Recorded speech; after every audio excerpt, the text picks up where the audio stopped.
बिस्मिल्लाहिर्रहमानिर्रहीम। अस्सलाम वालेकुम डियर स्टूडेंट्स, उम्मीद करता हूँ आप खैरियत से होंगे। हमारा आज का लेक्चर MGT 101 के हवाले से है। चैप्टर नंबर 14 आज हम पढ़ेंगे इंशाल्लाह, मैन्युफैक्चरिंग अकाउंट्स।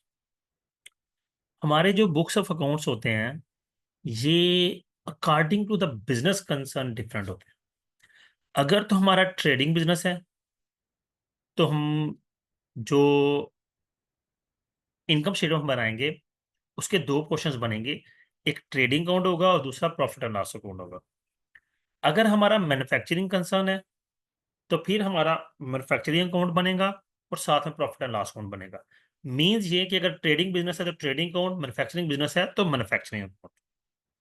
पहली बात तो होगी ये। इसमें टॉपिक्स है 121 से 127, यही आगे डिटेल में डिस्कस करते हैं। Reporting requirements of manufacturing entities. यहाँ पे देखें कि manufacturing entities always concern about reporting of cost of goods, cost incurred for production of goods. ठीक है, मैन्युफैक्चरिंग का ताल्लुक प्रोडक्शन ऑफ गुड्स से है, जबकि ट्रेडिंग का ताल्लुक क्या है, उसका ताल्लुक टोटल फिनिश फार्म से है। जो गुड्स फिनिश फार्म में ही शोरूम में लगाई उनको सेल आउट कर दिया।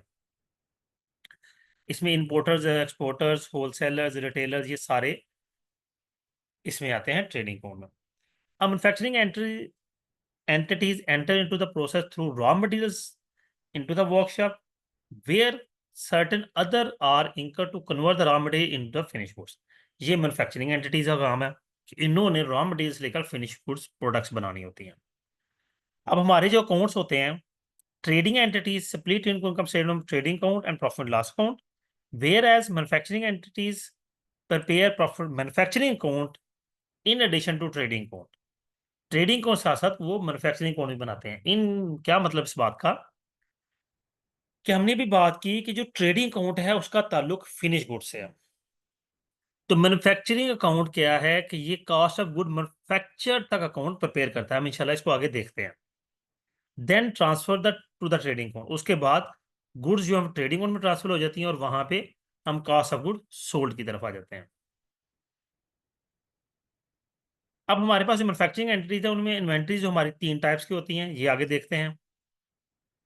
लेकिन इसको यहाँ पे निशान भी लगा लें, फिर आगे इसको देखते हैं। सबसे पहली चीज देखें कि हम मटेरियल परचेज करते हैं तो वो दो तरह का होता है। एक डायरेक्ट मटेरियल है जो डायरेक्टली इन्वॉल्व होता है किसी भी प्रोडक्शन में। जिस तरह फर्नीचर अगर हम बना रहे हैं तो फर्नीचर में जो लकड़ी लगी है, जो कील लगे हैं, वो उसका डायरेक्ट मटेरियल है।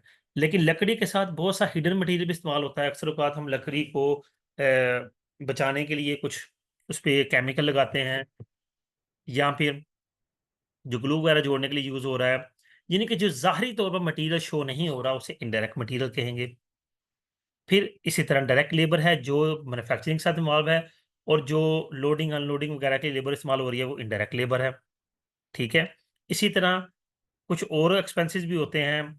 जिस तरह अगर बिजली का एक्सपेंसेस हैं, अगर तो मशीनरी इस्तेमाल हो रही है तो बिजली का मशीनरी का जो हिस्सा है वो डायरेक्ट कॉस्ट है, और जो वेयर हाउस में बिजली इस्तेमाल हो रही है वो इनडायरेक्ट कॉस्ट है। अच्छा जी, डिफरेंस भी कॉस्ट एंड एक्सपेंस, ये एक शॉर्ट क्वेश्चन है आपका।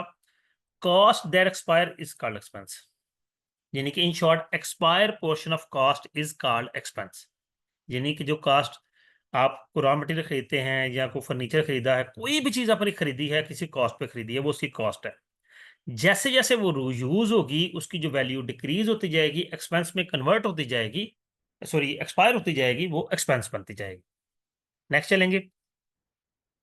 ये उसने अब तरतीब बताई। कॉस्ट हम रॉ मटेरियल लेते हैं, उसमें अपनी लेबर ऐड करते हैं, other factory direct labour, indirect labour add करते हैं, फैक्ट्री ओवरहेड ऐड करते हैं, तो हमारी कॉस्ट ऑफ गुड्स मैन्युफैक्चर्ड आ जाती हैं। ये हमारा मैन्युफैक्चरिंग कोड आ गया। और फिर हम जब फिनिश गुड्स की तरफ चलते हैं तो ये हमारा ट्रेडिंग कोड आ जाता है। ये भी आगे हम इंशाल्लाह देखते हैं। टाइप्स ऑफ इन्वेंट्रीज में सबसे पहले आ गई रॉ मटेरियल इन्वेंट्री, फिर आ गई वर्किंग प्रोसेस इन्वेंट्री, और फिर फिनिश गुड्स इन्वेंट्री। तीनों में जरा आपको थोड़ी थोड़ी बता दूं कि जो रॉ मटेरियल होता है, जो हमने रॉ मटेरियल खरीदा चीज़ बनाने के लिए हमारे स्टोर रूम में पड़ा हुआ है, वो रॉ मटेरियल एंट्री है। अब हम चीज़ें बना रहे हैं, फर्स्ट करें फर्नीचर इन प्रोसेस बन रहा है, बनना शुरू हो गया, कटिंग हो गई, उसको हमने जोड़ भी लिया, लेकिन अभी पॉलिशिंग नहीं हुई, उसको शीशे वगैरह नहीं लगे, दरवाजे वगैरह नहीं लगे, यानी कि अगर शोकेस बना रहे थे हम, तो अब शो शोकेस इन प्रोसेस है और मंथ हमारा कंप्लीट हो गया है और बुक्स ऑफ अकाउंट्स क्लोज होने वाली हैं। तो जो मटेरियल रह जाएगा दैट इज का वर्क इन प्रोसेस इन्वेंट्री। और जब कंप्लीट होकर वेयर उसमें चला जाएगा तो वो फिनिश गुड्स इन्वेंट्री कहलाएगी।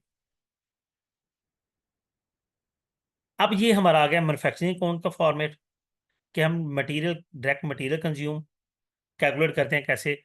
ओपनिंग इन्वेंट्री हमारे पास पहले रॉ मटेरियल कितना पड़ा हुआ था, फर्दर जो हमने परचेज किया वो वापस किया तो वो कैरेज इनवर्ड लगा है वो, ये सारा मिला के हमारे पास आ गया मटेरियल अवेलेबल फॉर यूज़। इसमें क्लोजिंग इन्वेंट्री जो मटेरियल बच गया माइनस करेंगे तो हमारे पास डायरेक्ट मटेरियल कंज्यूम्ड आ गया ये वैल्यू। फिर इसमें लेबर ऐड करेंगे तो ये दोनों मिलके प्राइम कॉस्ट कहलाती हैं। फैक्ट्री ओवरहेड ऐड करेंगे, इसमें indirect material, indirect labour, power, fuel, factory depreciation, ये सारे कुछ ऐड करेंगे तो हमारे पास आ गई टोटल फैक्ट्री कॉस्ट। इसमें opening work in process add कर देंगे, ending work in process minus कर देंगे। ये ब्रैकेट का मतलब माइनस करना होता है। तो हमारे पास आ गया कॉस्ट ऑफ गुड्स मैन्युफैक्चर्ड। ये हमारा मैन्युफैक्चरिंग कोड मुकम्मल हो गया। फिर हम ट्रेडिंग कोड की तरफ आ जाएंगे। इससे हमारी सेल्स आएंगी, सेल में से रिटर्न इनवर्ड माइनस करेंगे यानी कि जो सेल्स वापस आई हैं रिटर्न हुई हैं। फिर कॉस्ट ऑफ गुड्स सोल्ड आ जाएगा, opening finish goods inventory, cost of goods manufactured, फिर क्लोजिंग फिनिश इन्वेंट्री और कॉस्ट। ये कॉस्ट ऑफ गुड्स सोल्ड आ गया, सेल में से माइनस होगा तो ग्रॉस प्रॉफिट हमारे पास आ जाएगा। ये हमारा ट्रेडिंग कोड आ गया। तो इसके बाद हम अपनी प्रॉफिट लॉस अकाउंट बनाते हैं जो कि हम पहले भी सीख चुके हैं। ठीक है, प्रीवियस लेक्चर में हम सीख चुके हैं। यहाँ एक कॉन्सेप्ट आया कन्वर्जन कॉस्ट का। जिस तरह हमने पीछे देखा कि डायरेक्ट लेबर डायरेक्ट मटेरियल को प्राइम कॉस्ट कहते हैं, इस तरह डायरेक्ट लेबर और एफओएच को कन्वर्जन कॉस्ट कहते हैं। जिसमें बाकी आपके न्यूमेरिकल हैं, ये इंशाल्लाह इस न्यूमेरिकल को हम बोर्ड पे सीखेंगे, सारा कुछ बनाएंगे इंशाल्लाह। ओके स्टूडेंट्स, ये आपका लेसन नंबर 14 कंप्लीट हो गया।